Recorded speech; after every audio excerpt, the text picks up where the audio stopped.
Olá pessoal, tudo bem? Eu sou Marcos Rocha e hoje nós vamos conversar sobre um assunto muito interessante para as cidades. Vamos falar sobre Smart Cities, ou as cidades inteligentes, e como aplicar a inovação, e especificamente a inovação aberta para essas cidades. Eu tenho um conjunto de slides aqui para ilustrar a minha fala, e inclusive esse material depois pode ser disponibilizado para vocês. Então, a primeira coisa, que é sempre quando a gente começa a falar, né, de cidade inteligente, Smart City, é o que é essa tal de cidade inteligente? Mais do que repassar uma definição, eu prefiro dizer o que faz uma cidade ser inteligente, porque isso não é uma questão de preto ou branco, né, de sim ou não. Uma cidade é inteligente ou ela não é inteligente. Não, isso é uma escala de inteligência, né? E eu acredito que a expressão brasileira, cidade inteligente, melhor do que smart city em inglês, porque smart tem mais a ver com esperto, no sentido de especialista e por aí vai. A cidade inteligente e a inteligência tem a ver com o processo de tomada de decisão. Então, se nós formos analisar para o ambiente municipal, o que faz essa cidade ser mais inteligente ou menos inteligente? Primeiro, a sua capacidade de inovar, a criatividade das pessoas que lá estão, que lá empreendem, que lá vivem. E quando a gente fala de empreendedorismo, não é só a empresa, é também na iniciativa pública, na academia, nas escolas, universidades, no terceiro setor, né? E o empreendedorismo, que da mesma forma tem que ser realizado em todas as esferas da sociedade. A tecnologia, sim, é um componente importante, mas quando ela está a serviço das pessoas. A tecnologia é meio sempre, ela não é fim nela mesma. Uma confusão muito grande que muitas pessoas fazem é pensar que cidade inteligente é uma cidade tecnológica. Não necessariamente, porque se você só coloca a tecnologia sem a inteligência, ou seja, o processo de tomada de decisão que beneficia a sociedade, é simplesmente um processo ou um projeto de automação. Então, a cidade inteligente com tecnologia, ela deve utilizar todas essas automações, esses hardwares, softwares, etc., a serviço das pessoas que moram, que empreendem, que vivem, que visitam e etc. Também a cocriação e o co-design dos serviços urbanos, ou seja, a participação da sociedade em todo esse processo de criação e tomada de decisão.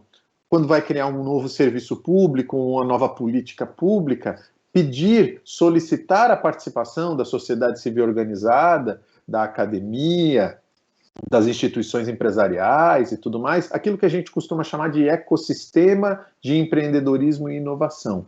É muito importante essa participação social, caso contrário, as decisões serão tomadas por um grupo pequeno que nunca terá a visão completa da sociedade. E, claro, a tecnologia pode ser utilizada e bem utilizada nesse sentido, inclusive para acelerar e agilizar esse processo de cocriação e co-design. E aí vamos para as dimensões de uma cidade inteligente. Quando eu vou pensar, então, que áreas de trabalho, que frentes de trabalho o meu município precisa considerar rumo a uma cidade mais inteligente? Primeiramente, competitividade. Hoje, há muitos municípios que competem entre si.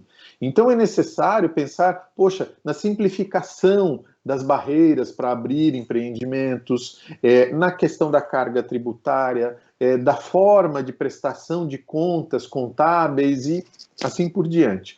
Além disso, a qualidade do capital humano e social. Uma cidade inteligente é uma cidade que tem boa educação. E a gente sabe que a educação é a base de tudo. Né? Com educação, nós temos pessoas mais qualificadas para o mercado de trabalho, consumimos menos recursos de saúde e temos uma sociedade mais organizada, com menores níveis de criminalidade e assim por diante.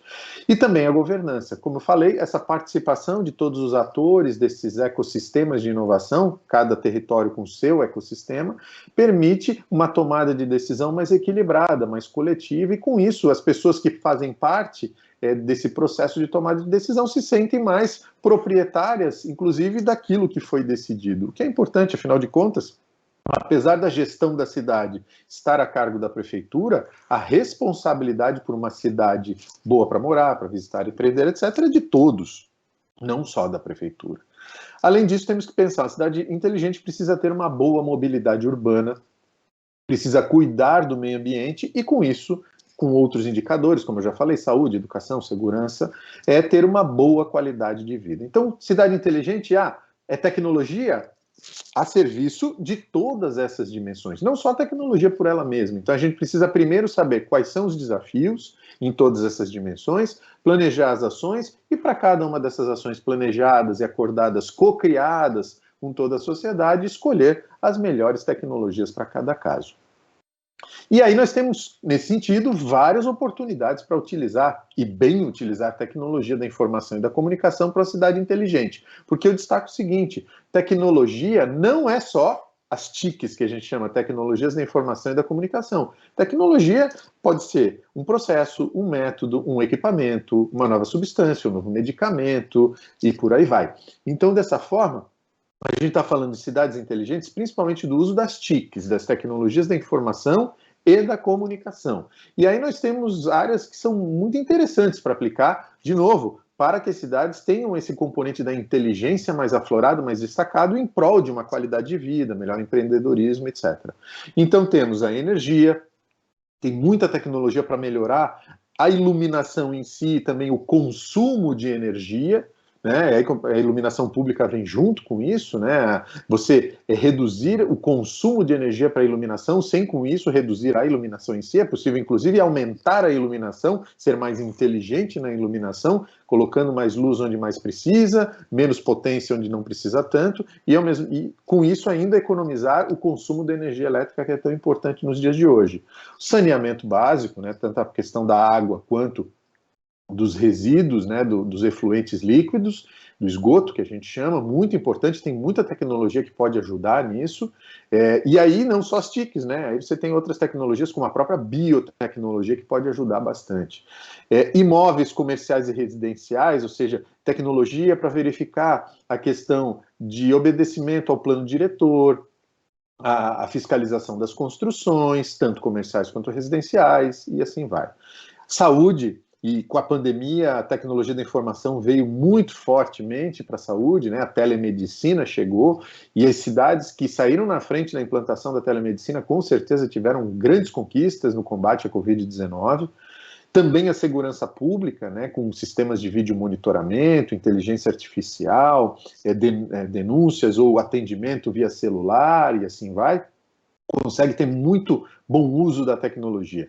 Meio ambiente, mobilidade urbana, então nem se fala mobilidade, a gente tem aplicativos como o Waze, né? O Waze tem um programa que é o Connected Cities Program, das cidades conectadas, a adesão é gratuita e a cidade pode ter acesso aos dados anonimizados, mas estatísticos e de comportamento no espaço da cidade em relação a todos os usuários do Waze, que são uma amostra bastante significativa. Com isso, pode ajudar muito no planejamento da mobilidade. Eu recomendo, inclusive, que quem estiver nos assistindo estude o caso de Joinville, aqui em Santa Catarina, que fez um uso excepcional do Waze e virou caso mundial até, para planejamento de novas vias, né, de mudança no sistema viário a partir dos dados do Waze. E custou quanto esses dados do Waze? Absolutamente nada, uma parceria ganha-ganha, porque para o Waze é muito importante que as prefeituras, com a sua credibilidade da informação, a informação mais qualificada em relação ao trânsito, também ajudem aos próprios usuários daquele aplicativo.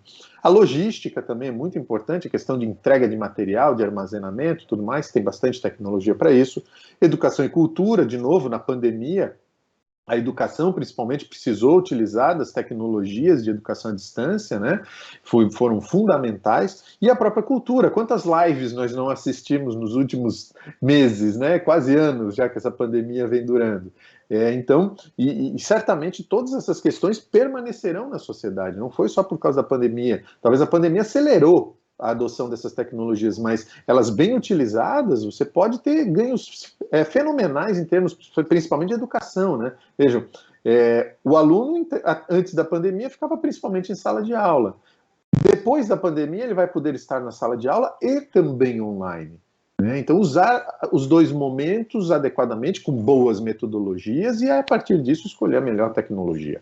A inclusão social, para o cidadão se sentir mais partícipe das decisões. Hoje em dia, né, todos nós temos os nossos celulares. A inclusão digital no Brasil se deu por causa do celular, do smartphone, não por causa do computador, seja pelo preço ou pela própria cultura de adoção desse dispositivo.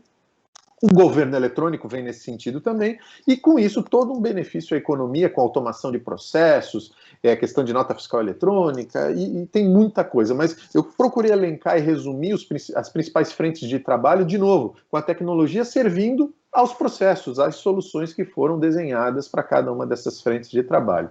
E com isso, o principal objetivo de uma cidade inteligente deve ser não a automação, como eu já falei, mas promover o desenvolvimento sustentável. E quando a gente fala de sustentabilidade, normalmente a gente só pensa em meio ambiente, né? Na verdade, esse conceito vai muito além disso. O conceito de sustentabilidade, ele considera 3 dimensões: a econômica, a social e a ambiental. E junto vem o próprio desenvolvimento urbano para criar essa sustentabilidade, ou seja, de forma sustentada ao longo do tempo. Então, é promover o desenvolvimento sustentável de forma sustentada ao longo do tempo e por muito tempo, para as próximas gerações. E como que a gente começa o trabalho? Aqui na minha fala eu gostaria de destacar o papel da inovação aberta, né? A inovação aberta, ela vem não só para a cidade, mas também para outros locais que têm os mesmos desafios de uma cidade, né? E aí a gente tem o conceito de Smart City sendo colocado por um Smart Place ou um Smart Space. Exemplo, um campus universitário, um porto, um aeroporto e outros arranjos urbanísticos que têm os desafios de saúde, segurança, educação, cidadania, todas as dimensões que eu já mencionei antes. Então, vejam, a inovação aberta pode ser aplicada, sim, na cidade toda, mas também nesses espaços menores e mais concentrados que tenham esse papel urbanístico importante na vida das pessoas. E podem ser tanto espaços públicos quanto privados. Então, a inovação aberta foi um conceito criado em 2003 por um camarada lá dos Estados Unidos chamado Henry Chesbrough, olhando experiências de algumas empresas que vocês devem se lembrar, Intel, IBM, que elas começaram primeiro fazendo a inovação naqueles laboratórios internos, né, uma inovação fechada, e com o passar do tempo elas começaram a ampliar parcerias e desenvolver inovações fora da empresa também, expandindo suas fronteiras. E ele deu o nome disso de inovação aberta, mas lá em 2003, ele trouxe esse conceito para as empresas, com fins comerciais, para desenvolver um novo produto, serviço, etc. E com isso, com o passar dos anos e com o sucesso da adoção da inovação aberta, outras organizações perceberam que esse era um conceito interessante de aplicar, de inovar não só dentro de casa, mas por uma rede de parceiros. E com isso, organizações do terceiro setor, e principalmente da iniciativa pública, e aí falo das prefeituras também, começaram a ver que aquele conceito das empresas poderia ser utilizado, porém ele era insuficiente, porque ele só servia a questões comerciais de desenvolvimento, aprimoramento de produtos e serviços. E com isso cria-se o conceito que a gente chama hoje de Living Lab, de laboratório vivo, um espaço no qual a inovação pode acontecer, e principalmente o espaço da própria cidade. Então, o Living Lab serve a essas organizações públicas ou do terceiro setor que têm interesses não só comerciais, mas muito diversos. Então, o conceito original foi expandido, e com isso se tem essa possibilidade de começar a trazer as inovações para resolver os desafios para aquela cidade que quer ser mais inteligente, por meio de uma metodologia que foi inspirada nesse conceito de inovação aberta original que eu falei para vocês.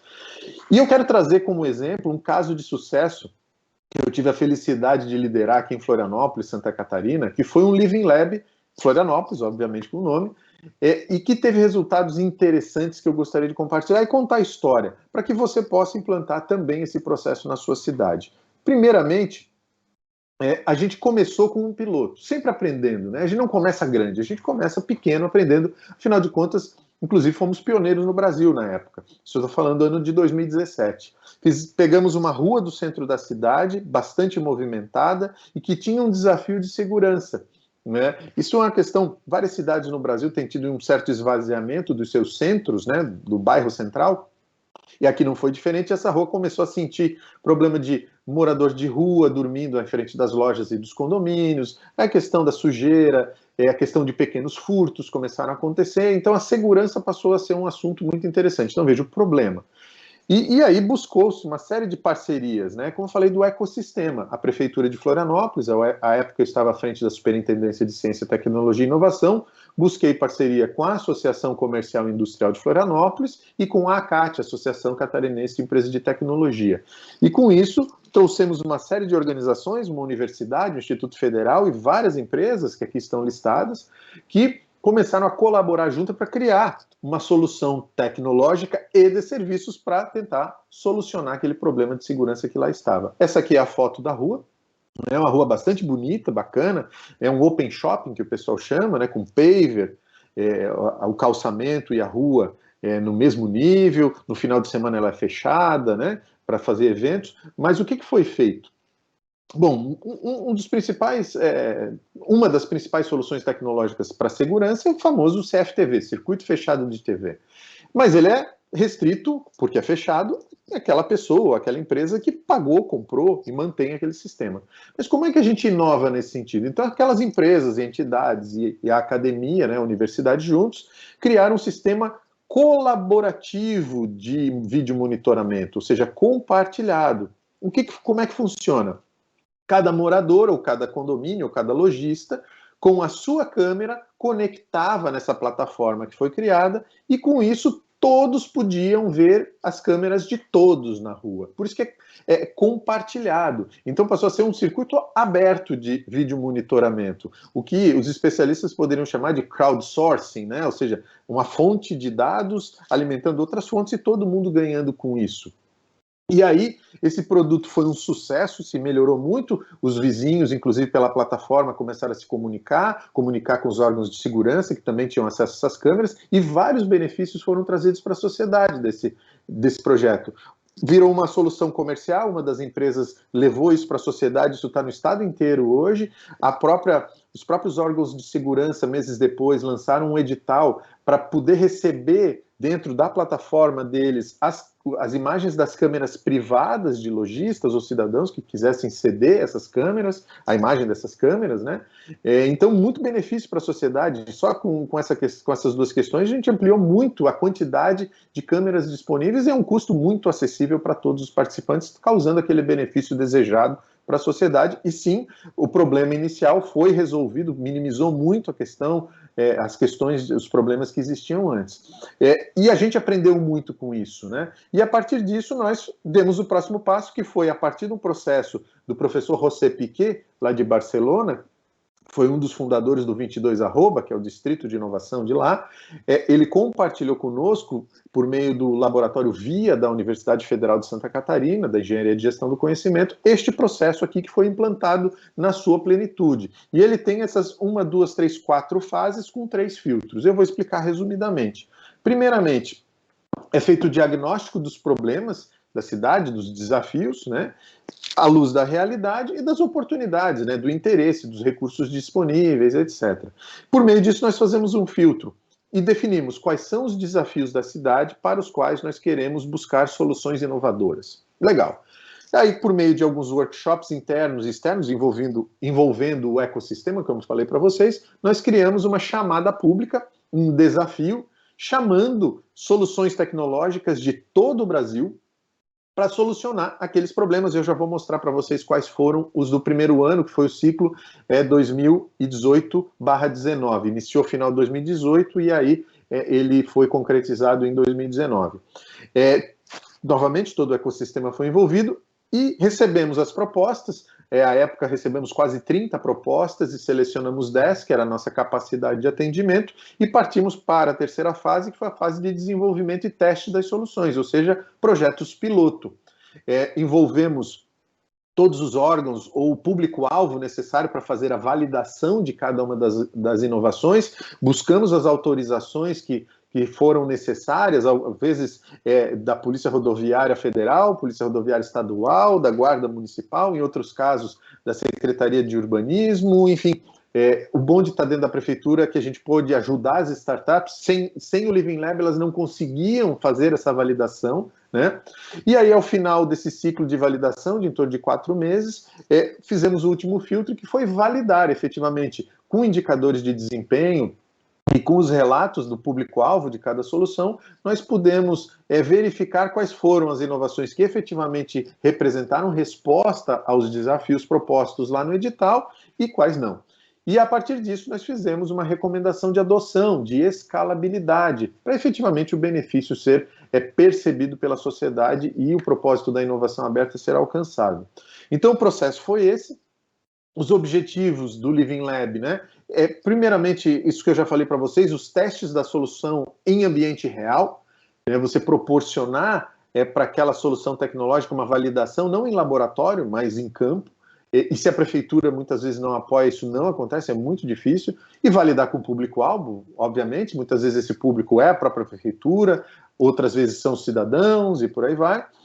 A gente homologa para o poder público a partir disso. Isso se torna naturalmente uma vitrine de soluções para o mercado, para aquela empresa ou organização que propôs a solução, e com isso o marketing pode aproveitar. Também outro benefício que a gente percebeu e outro objetivo foi promover a cultura da inovação, não só dentro da prefeitura, mas em todo o ecossistema, em toda a cidade. E os cidadãos já desde o teste começam a interagir com essas soluções e fortalece o polo tecnológico, a cidade inteligente como um todo. E no primeiro ano, em 2018, nós tomamos uma decisão de trabalhar de uma forma mais ampla, né? Existia dentro daquela primeira fase do processo que eu falei para vocês, um grupo que queria algo mais restrito, outro grupo que queria mais amplo, porque como era a primeira vez, nós gostaríamos, inclusive, de receber da sociedade e também da comunidade de tecnologia, como eu falei, do Brasil todo, quais eram os eixos que tinham mais soluções e soluções mais interessantes para resolver os desafios. Então, depois das discussões, se deliberou por ter vários eixos de atuação, esses que estão na tela, né? Água, energia, meio ambiente, segurança, gestão pública, turismo, economia criativa, transporte e mobilidade urbana, saúde e qualidade de vida e o próprio comércio varejista. E aquelas soluções que eu falei para vocês foram selecionadas, né? E das 10, 1, 2, 3, 4, 5, 6, 7, 8, 9 chegaram ao final do ciclo, né? Todas elas foram graduadas, que a gente chama, né? A graduação é o final do ciclo com sucesso, mas, no entanto, nem todas foram validadas, né? Aquelas que estão circuladas em verde, elas foram efetivamente graduadas, ou seja, certificadas e recomendadas para escalabilidade, mas as duas circuladas em amarelo, elas não, os produtos, as soluções tecnológicas não alcançaram os objetivos que nós prevíamos, apesar dos empreendedores ali terem cumprido todas as etapas previstas dentro do processo do Living Lab. Então eles foram certificados, mas a solução não foi possível de validar e recomendar para escalabilidade. Então soluções muito interessantes, eu vou contar alguns casos para vocês.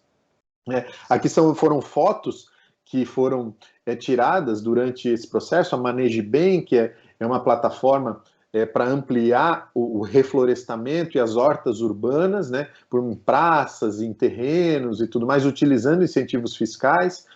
A segunda foto, aqui da esquerda para a direita, de cima para baixo, a reunião do CityTech, a gente mostrando como monitorar a questão de algumas redes sociais de interesse da prefeitura. Esse terceiro aqui, a Kendo, a questão das chaves, né, o problema de mobilidade, e vejam como o pessoal sai da caixa, né? Normalmente, o que a gente pensa em mobilidade urbana? A questão de estacionamento, monitoramento de trânsito e tudo mais. Esse pessoal falou o seguinte, não, uma das grandes questões que atrapalha o trânsito, pode ser de uma forma pequena, mas que atrapalha, as pessoas quando vão buscar ou visitar um imóvel para alugar, enfim, precisam ir na imobiliária, pega a chave, visita o imóvel, volta para a imobiliária e tudo mais. Isso impacta meio ambiente, mobilidade, etc. E essa empresa desenvolveu uma caixinha que fica lá no imóvel, é feita uma autorização remota, a pessoa vai lá, direto no imóvel, não precisa passar na imobiliária, pega a chave, visita, termina, coloca a chave na caixinha de novo e vai embora. Isso colabora, como eu falei, com alguns, inclusive, objetivos de desenvolvimento sustentável das Nações Unidas, né? O Run Club, a próxima foto aqui, é uma solução, uma espécie de Airbnb, só que com vários serviços agregados para atletas, né? Então, não só hospedagem, Florianópolis hospeda todos os anos o Ironman, né? Então, eles conseguiram validar durante o Ironman, atenderam mais de 400 atletas, com hospedagem, fisioterapia, mecânico de bicicleta e tudo mais, solução completa.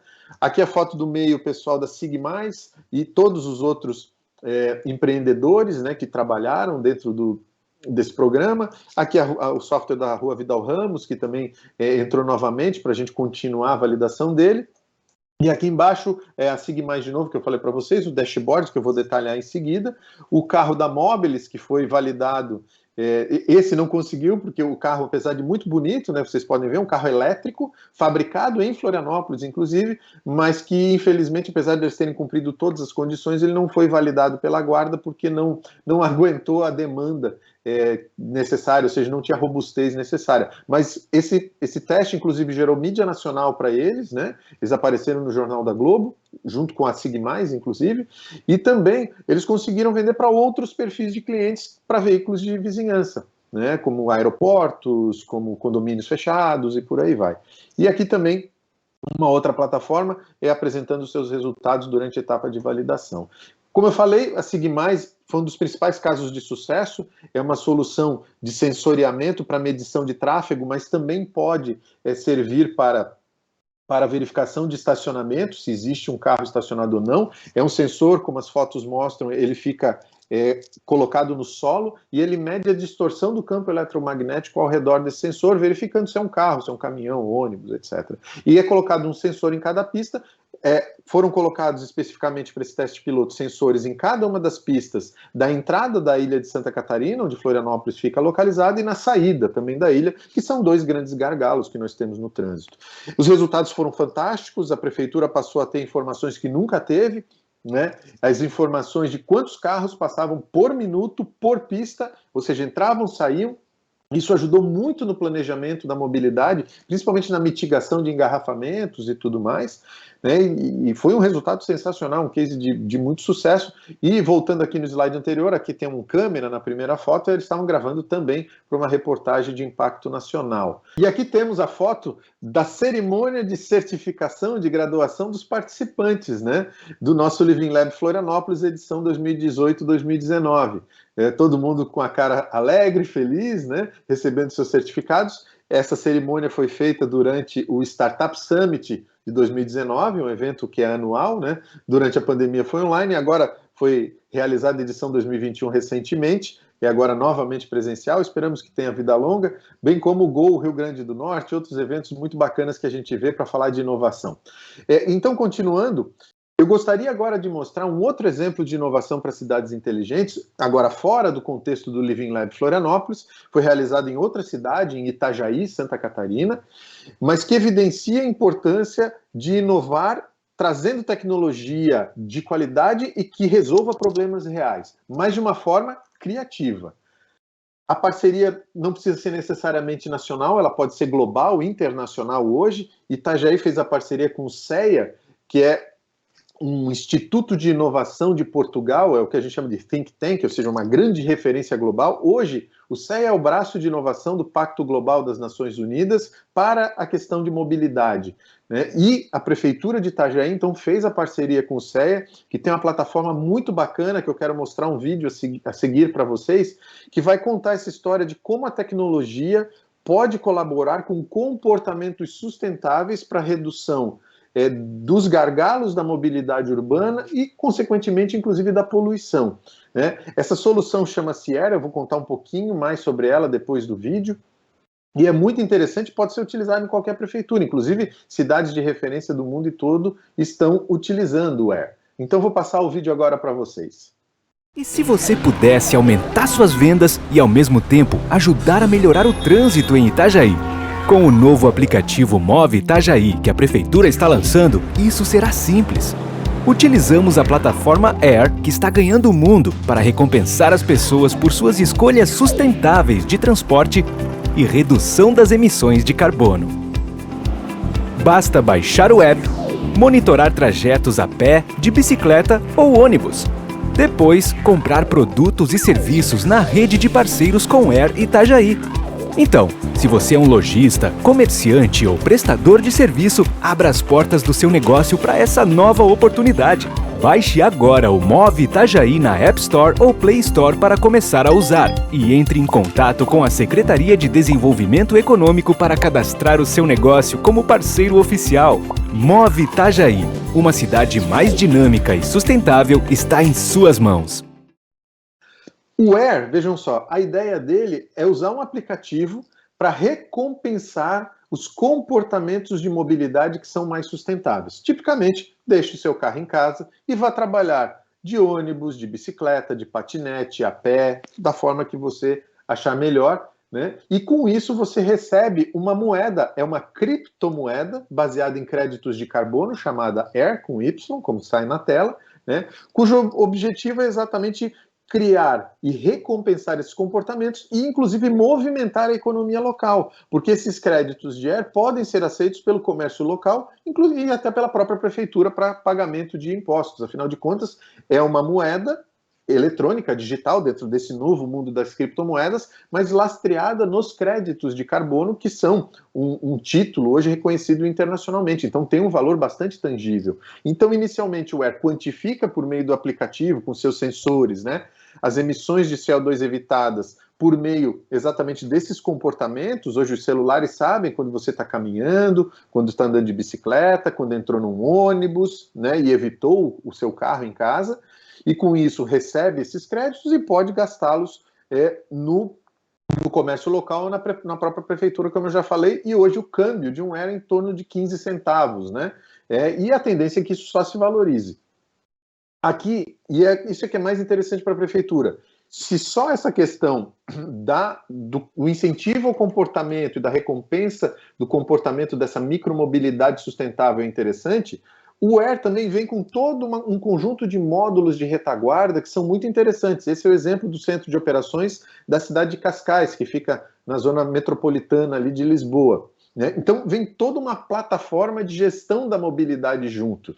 Porque, claro, se a prefeitura vai ter os dados ali das patinetes, das bicicletas, sejam próprias ou compartilhadas, dos ônibus e tudo mais, pode inclusive integrar com Uber, com todas essas questões, esses aplicativos de mobilidade. Todas essas informações, claro, anonimizadas dentro dos padrões da LGPD, da Lei Geral de Proteção de Dados, mas alimentam informações estatísticas cruciais para o planejamento da mobilidade. E com isso, a administração pública pode ter relatórios riquíssimos. Eu vou mostrar alguns para ilustrar, né, que falam do transporte aqui dos ônibus, né, questão de quilômetros planejados e realizados, a velocidade média, duração total, o que foi efetivamente entregue do transporte, passageiros transportados por dia de semana, por motorista, por ponto, né, por terminal, por hora do dia. E para mim esse aqui é o mais legal. Se a gente olhar aqui no canto superior direito, né, você consegue ter inclusive o gestor público, a gestora pública consegue ter um mapa de calor das áreas da sua cidade que tem mais movimentação. Isso pode ser filtrado por hora do dia, por dia de semana e por aí vai. E vejam como isso pode proporcionar, como eu falei lá no comecinho, né, informações de qualidade para a tomada de decisão inteligente, que beneficie toda a sociedade. E esse é o objetivo do uso da tecnologia, e o Air, eu sou muito fã dessa tecnologia pela inovação que ela traz, né, e porque ela também, a gente consegue trazer para o Brasil uma tecnologia de um país amigo que também fala português, é uma tecnologia que está indo para Nova York, para Copenhague, para várias cidades de referência em mobilidade em todo o mundo. E espero que tenhamos cada vez mais para termos cidades com mobilidade melhor, né? E aqui no Brasil, eu gostaria, para ir para a parte final da minha fala, destacar um fator crítico que nós precisamos resolver no Brasil para termos essas cidades inteligentes, ou seja, para a adoção das tecnologias que vão proporcionar inteligência. Telecomunicações são um fator crítico. Se nós não tivermos boas redes de telecomunicações, e hoje, via de regra, acesso à internet, nós não teremos essas cidades inteligentes. Principalmente, e tudo começa com as redes de fibra ótica. São elas que farão a interconexão entre as antenas e entre os cabos também, para que essa conectividade à internet aconteça de uma maneira de bastante qualidade e com a quantidade de banda que a gente precisa consumir antes. Com a pandemia mesmo, com o teletrabalho, com telemedicina e com vários outros usos tecnológicos, o uso e a necessidade das redes de telecomunicações de qualidade aumentou exponencialmente. E não vai parar por aí, vai continuar crescendo. E, é claro, todo mundo fala do 5G, né? Eu vou falar um pouquinho mais sobre o impacto disso tudo e dos desafios que a gente tem, mas quando a gente fala desses dispositivos de internet das coisas, como o caso da Sigfox que eu falei agora há pouco, nós temos alguns outros protocolos, uma espécie de Wi-Fi, por assim dizer, né? Mas de baixíssimo consumo de energia e baixíssimo tráfego de dados, porque são informações muito pequenininhas que trafegam ali. Nós temos 3 protocolos hoje que são bastante utilizados, o LoRa, o Sigfox e o Zigbee, tá? Que também são parecidos com o celular, com 4G, 3G, 5G, são antenas colocadas e distribuem esse sinal. Mas todos eles fazem a mesma coisa, proporcionam acesso desses dispositivos, seja um celular por meio de 4G, 5G, Wi-Fi, um computador por esses mesmos meios, Wi-Fi ou fibra ótica, ou um sensor por meio de LoRa, Sigfox, Zigbee, precisa se conectar à internet. Só que se nós não tivermos uma infraestrutura de qualidade, tudo isso estará comprometido. E aí, falando especificamente da tecnologia 5G, ela tem algumas promessas muito interessantes. Primeiro, altíssima velocidade, ou seja, banda muito larga, poder trafegar vídeo em tempo real, muita coisa legal acontecendo e com baixa latência. O que é isso? A latência é o tempo que o pacote de dados demora para sair da sua origem e chegar no seu destino. A gente está falando em latência hoje de milissegundos para tecnologia 5G. Então, se as redes não tiverem muita qualidade, essa baixa latência não vai acontecer, né? No entanto, a tecnologia 5G ela também tem um ponto contra, ela consome mais energia, cerca de 20% mais energia comparado com o 4G. Então, os próprios celulares, ou eles vão precisar de baterias maiores, ou a gente vai ter que recarregá-los com mais frequência, né? Então, o 5G é muito legal, mas essa altíssima velocidade com baixa latência, que vai proporcionar uma série de serviços interessantíssimos, né? Voltando à telemedicina, inclusive algumas promessas de fazer operações com robô operando o paciente e o médico a quilômetros de distância em tempo real, porque a latência é muito baixa e a velocidade é muito alta. Mas, no entanto, se a infraestrutura para interconectar essas antenas 5G entre elas, né, com toda a infraestrutura que está por trás, não vai acontecer. Essa promessa não vai se realizar. Eu costumo dizer que se a gente mantiver a infraestrutura atual do Brasil, e eu já vou dizer por quê, nós no máximo teremos um 4G mais um, não 5G de verdade. E o caso está aí, nessa foto que eu trago no fundo. As nossas redes de cabeamento nas cidades, a fibra ótica, que é tão importante para o 5G acontecer e para todas as outras formas de comunicação na internet acontecerem também, o cabeamento no Brasil, e isso acontece nas cidades, está completamente colapsado, principalmente nos grandes centros. E isso independe se a cidade é grande e às vezes até nas pequenas, tá? Tem centros de cidades pequenas que estão passando por esse mesmo problema de já ter a capacidade de passagem de cabos nos postes, e foi uma adoção feita no Brasil, né? Os governos e as operadoras de energia que acabaram cedendo seus postes para as empresas de telecomunicação acabaram optando pelo cabeamento aéreo. Só que ele tem vários desafios, né? Ele é barato de operar, ele é rápido de implantar, mas, no entanto, ele sofre muito a influência de fenômenos meteorológicos, né? Cai uma árvore, bate um vento mais forte, cai um raio, toda a rede cai, a energia cai e aí as telecomunicações caem junto. E a gente também tem a própria questão de segurança. Os funcionários que trabalham fazendo manutenção, volta e meia a gente tem acidentes gravíssimos, né? E, claro, qual seria o caminho? Subterrâneo, já vou falar também sobre isso. E isso acontece hoje, essa espécie de colapso, porque as nossas políticas para telecomunicações elas estão muito defasadas, né? Não só por essa escolha do cabeamento aéreo, e existe um limite por questões de segurança, a própria poluição visual, e que limita hoje entre 4 a 6 pontos de fixação, ou seja, limita 4 a 6 operadoras por poste. E no mercado que só tem de 4 a 6 concorrentes, a gente não tem uma concorrência de verdade, né, pessoal? Então a gente precisa ter soluções, seja para, no curtíssimo prazo, permitir o compartilhamento, né, de sinal de uma operadora com outra, o que já acontece, por exemplo, nas torres de telefonia celular, que isso venha também para as fibras óticas e que a gente tenha planos mais estratégicos. E, claro, além disso, a gente vai precisar implantar antenas também, né? As antenas para 4G, 5G, LoRa, Sigfox e tudo mais, todas essas são antenas. E hoje, o Conexis, que é o novo nome do Sinditele Brasil, destaca muito essa questão da burocracia excessiva e também dos planos diretores que estão muito obsoletos ou então que nem contemplam o assunto. Então gera todo um problema, uma insegurança jurídica para implantar um serviço que hoje é essencial para toda a população, que são as telecomunicações. E, inclusive, o Conexis, em parceria com a Teleco, tem o ranking das cidades amigas da internet. Eu convido a você que está nos assistindo que faça essa pesquisa e vejam, a edição 2020, que saiu agora há pouco tempo, está aqui, São José dos Campos em primeiro lugar, né, são os 10 maiores, e tem algumas cidades que estão muito, muito ruins. Esse ranking, ele seleciona e analisa 100 maiores cidades do Brasil. Então dá para dar uma visitada e verificar quem é mais amigo, quem não é tão amigo, e também convido a analisar o caso de Porto Alegre. Porto Alegre, há alguns anos atrás, estava em uma das últimas posições, modernizou o seu marco legal, hoje está na honrosa terceira posição, parabéns a Porto Alegre, e hoje começa a colher os frutos, né? A telecomunicação em Porto Alegre atrai investimento, aumenta a competitividade das empresas, aumenta a qualidade dos serviços públicos e tudo mais. E como eu falei, a solução não tem outro caminho. Nos grandes centros precisa ser subterrânea. Claro, o investimento é muito alto, mas não temos muita saída. Nós precisamos ter, inclusive, uma espécie de plano diretor do subsolo, ou seja, um regramento, porque no subsolo a gente tem a parte de saneamento, né?